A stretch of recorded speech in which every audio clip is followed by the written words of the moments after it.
Do you ever open up PowerPoint, stare at a blank canvas, and think to yourself, I don't know where to start?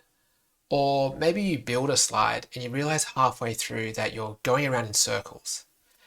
You're probably thinking, how do other people do this? They make it look so easy, it must just come naturally. But it doesn't come naturally. Building PowerPoint slides is a skill that you have to learn. So today I'm going to turn my webcam on, share my screen, and I'm going to build a slide from scratch. And as I build the slide, I'll talk through what I'm thinking, why I'm thinking it, and how I make decisions. So by the end of the video, you'll have first-hand knowledge of how to turn a blank canvas into a clear and compelling PowerPoint slide. Okay, so we're going to need a scenario for our slide. So imagine that we're launching a product, and that product can be used by any kind of business. Maybe it's like accounting software or CRM software or something like that. But we have a small sales team, so our boss has asked us to narrow down to a few key industries that the sales team should focus on. So that's what we'll do. We're going to build a slide that illustrates the key target industries for our business. I've sourced some data and I'll show that to you now. So this is Australian industry data, and the data covers the number of businesses in the industry vertical, the growth of the number of businesses, and the total industry revenue pool. So I'll use this data as we build the slide. I won't go into detail about how I sourced it, the analysis I did, why I picked these particular data sets. If that's interesting, let me know in the comments below and I'll do a separate video on that, absolutely. So back to the slide. So I know what I'm trying to do. I'm trying to identify the key industry verticals for the sales team to focus on as they sell our CRM product. So now I have a blank slide. And when I start with a blank slide, the first question I ask myself is, what am I actually trying to show? In our example, we're looking at industry verticals. So what I'm trying to show is a comparison of industry verticals. I'm trying to demonstrate to the reader that I've looked at them all, I've done some analysis, and here are the ones that I think have potential. So that's pretty straightforward. The next question is, how many dimensions am I comparing? Because the number of dimensions determines the chart that I'm going to use. If I was just comparing one or two dimensions, I could use something very simple like a bar chart or a column chart. But in our case, I have a feeling we're going to need to look at more than that. At the very least, we need to look at the size of the industry, and for that I'm using the total revenue. We need to look at the growth of the industry because, as a business, we want to invest and sell to high growth companies. And thirdly, I also want to highlight the number of opportunities to sell, which is basically the number of businesses in an industry vertical. Some industry verticals like mining are big, but there's only a handful of businesses, and that makes them not so good of an opportunity. So number of businesses is the third one. So I at least have three, and 3 dimensions really narrows down the charts we could possibly use. From my experience, the best chart to use in this type of example with this many dimensions is a bubble chart. So I'll start there. I'm just clicking on Insert, Elements, and Bubble. By the way, I haven't mentioned yet, but I use a PowerPoint add-on called ThinkCell. It's not free, it's paid, but it's very useful. So if you do get access to it, I highly recommend it. If you're a not-profit, I think they can give it to you for free. But otherwise, you can do the same thing with the kind of native PowerPoint and Excel tools. So this is our bubble chart with some dummy data. So next thing I want to do is input my real data. So to start with, I'm just going to drop in the industries like so. And now I need to put in the data for the x-axis, the y-axis, and the size. Now, x-axis, if you remember correctly, is on the bottom of the chart. I think that makes most sense to have the growth rate along the x-axis. The further right you go, the higher growth the industry is. So let's start there. I'll go back and grab the growth rate. The y-axis, I think number of businesses makes the most sense. So as you go higher, there are more businesses in the industry. Let's look at that. And then, yeah, that's starting to look good. And I think the last one, so size, obviously I think the right thing here is industry revenue. The funny thing about this is that these bubbles, the bubble chart, they look like the bubbles refer basically to revenue pools. So the good way to think about, or a good way to remember what the bubble size should be, bubble pool revenue. So that basically finishes off adding the data to the chart, and this is what we have. Obviously it's very messy. So the first thing I do once I have my data in the chart is I strip it down and I try and clean it up a bit. So first thing I'm going to do is highlight all of the labels. And if you have ThinkSol, the way I did this is I clicked on one, then clicked Control A, and I'll delete those. It's a bit neater now. The other strange thing about this chart is that the bubbles overlap the edge of the graphic. And I don't like that either. So I'm just going to adjust the axis ranges. So I've changed the y-axis to 500,000, x-axis to 15. I also might reduce the minimum to 50. That looks a bit better. And you can see here that all the bubbles are sort of within the box, which is good. I think it's a little confusing because a lot of the bubbles do overlap. It's hard to know where one stops, where one starts, what parts are overlapping, what parts are not. So I'm going to add a border to these bubbles, and I tend to use the same border color as the background color. That's good. And then the other kind of strange thing or confusing thing about the chart is there's a big gap between most of the industries and an outlier industry. So I want to put a break in the x-axis. But look, you can see here that the break has made it very difficult to understand. It's actually, so the outlier, which was way out here, is now actually overlapping some of the other data, which is very misleading. So I like to put a gap back in so you can see that there is still an outlier, but the actual quantum or the degree to which it is an outlier, you have to look down at the axis for. So that looks much better. A couple of other things I like to do straight away is clean up the axes. So I'll change the label first. So this one is number of businesses, and I'll just place it in the right spot. And here is growth rate. And I also like to put in the years or the period in the growth rate label. It's good. And I also want to change the format of the labels. So here I like to make it thousands. There we go, that's K. And then obviously this needs to be a percentage. And I think it makes most sense, yeah, to have a 1% spacing. There we go. Looks a lot neater now, much easier to understand. I guess the only other thing I would do is probably change the color slightly just to make it look a little bit less in your face. And now we have all our data cleaned up, labels nicely labeled, formatted, and this is what we're working with. So now that I have everything cleaned up, the next question is there anything insightful here that I can kind of uncover and use for the slide? It's kind of hard to see at the moment. Like it looks like there are some outliers. Like obviously this looks like a promising industry, and some of these ones do as well. But I'm not entirely sure yet. I need some kind of baseline to compare against. So I need a baseline for number of businesses. I need a baseline for growth rate. So number of businesses.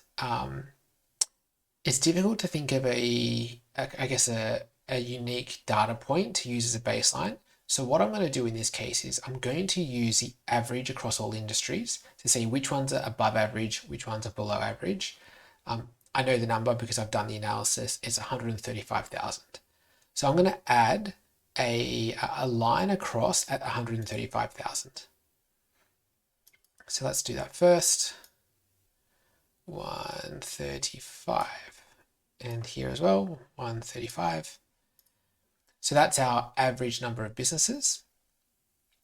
And we need one for growth rate too. Now, growth rate is an interesting one. So we could use GDP growth. That's a typical one to use when we're looking at the growth of the size of the revenue pool. Because in this case, our growth rate is actually number of businesses, it doesn't make sense to use GDP growth. Instead, we'll use the average again. So I know that the average here is 4%. So I'll put another line in, 4%.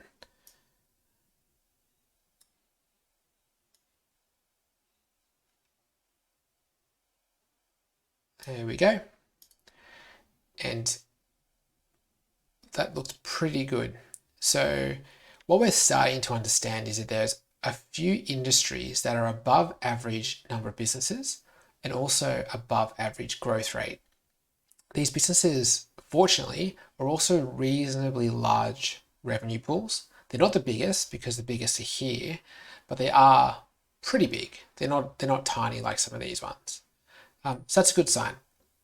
Problem is, I don't know which bubbles are which industries. So the next step is adding labels to the bubbles, including the size of the revenue pool. So let's do that now.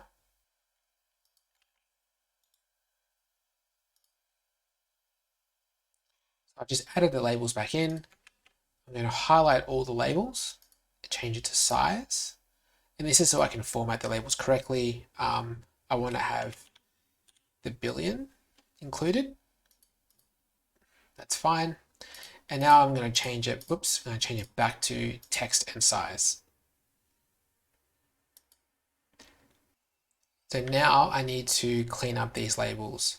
So first things first, what we can do actually is that we can reduce the size of the labels. They don't need to be this big. And we can have the text within the chart a bit smaller than text, and the labels and stuff and the axes. So let's do that first. It's looking good. While I'm here, I'll just also change the font to Arial. That's okay. Maybe reduce it slightly more. That looks good, but it's still very messy. So I'm going to be a little bit cheeky here. I'm going to relabel some of these. So let's go back into the data. Agriculture, we can call this one, just agriculture. Mining, manufacturing, electricity, gas, water, and waste are utilities. Construction, wholesale, retail, accommodation and food is hospitality. Transport, postal, and warehousing is logistics. Information, media, and telecommunications is media and telco. This is finance. Rental, hiring, and real estate is a tricky one. I think the biggest one in here is real estate, so I'm going to use that. And yeah, that's probably fine. This one is professional services, education, this one we can call health and arts, and these labels are empty. That looks much better. So what we're going to try and do here is we're going to try and get the labels to sort of overlap the bubbles. And I'll show you one example of this. So finance, I'm going to put a line break in and see how the finance covers the bubble. That's the neatest we can get it. So let's try and do that for the majority of the labels. It will work sometimes, but not every time.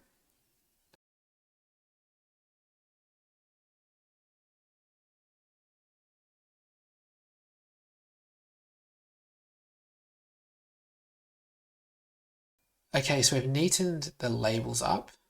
It's not perfect, but it's pretty good. It's at least easy to understand. I'll make some final touches to this. Just adding a bit of spacing and moving the labels around. But I think this is a pretty good start. So it's clear now exactly what industries we're going to focus on. So the ones in the top right quadrant are construction, professional services, finance, health, and logistics. That's obvious to us, but it's not obvious to everybody else yet. They don't know what these lines actually mean. So we need to adjust the lines slightly and label them clearly. So let's do that now.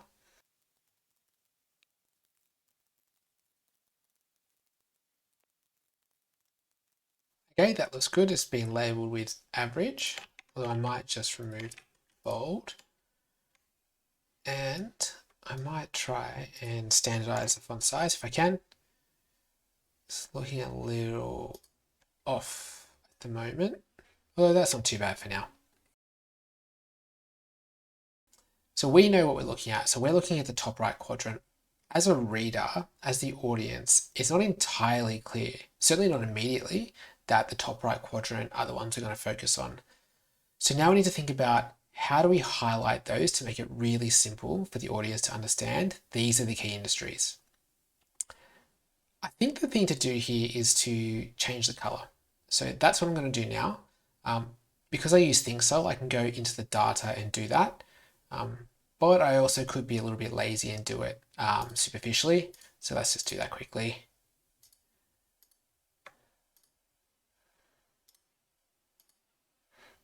That's good. So then we have the key industries highlighted. That's pretty clear. I think we could make it even clearer though. So one way to make it clearer is to add more color to the area that we're focusing on. So I'm going to add a background color here.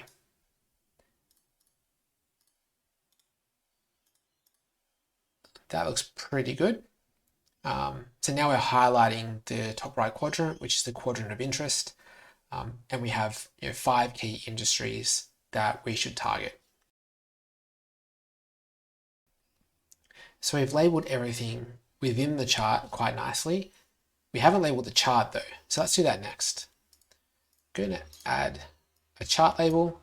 Look, there's no science necessarily to labeling these charts. The key thing is that it's clear, right? You want your audience to really understand exactly what you're showing them. The approach that I take is I tend to have 2 lines. The first line is the actual label of the chart. So this is, in our case, it's Australian industry revenue pools, number of businesses, businesses and growth. So that's what our chart is. And then underneath it, I unbold and make italics. Another line, and in that line, I put in the key details of the chart. So in a chart like this, there's 2 things I want to highlight. One is the time period, and the second thing is the currency. The one thing I might add in is some information on our key industries. So I think as an audience member, one thing I'm going to want to know is, of the industries you've picked, what's the total opportunity there? So let's focus on that for now.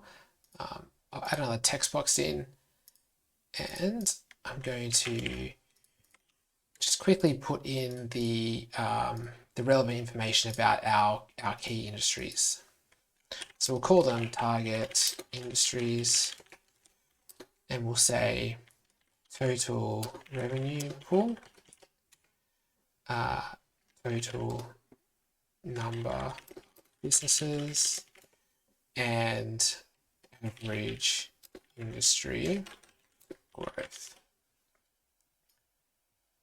So the total revenue pool is $1.3 trillion. Total number of businesses is 1.2 million. And the average industry growth, and I use the weighted average, is 6.1%. Finally, we have to add the lead in. The key with the lead in is not to repeat the chart label, it's actually to illustrate the so what. So we want to be descriptive and we want to make it really punchy. So what are we really trying to say? what we're trying to say here is that we should prioritize Australian spelling, so I'll change it to US spelling. We should prioritize 5 large, high growth industries with a total opportunity size of $1.3 trillion. And finally, I'll just center things slightly, make them look clear. I will, as a final step, I will change the font size slightly. So I want to make the label, 11 to be consistent with the text around it. So that means these also need to be 11. And line it up a little bit better. These are just the final touches. And that's it. That's our slide. So that's how I would build a slide from scratch, focusing on the key messages I'm trying to illustrate and thinking about what's the best way to use a chart to illustrate them based on what I'm trying to show. Let me know in the comments below if you have any questions. I'm more than happy to do different types of slides. If you have any suggestions, please drop those down below as well. Hope it was helpful, and best of luck. Thanks very much.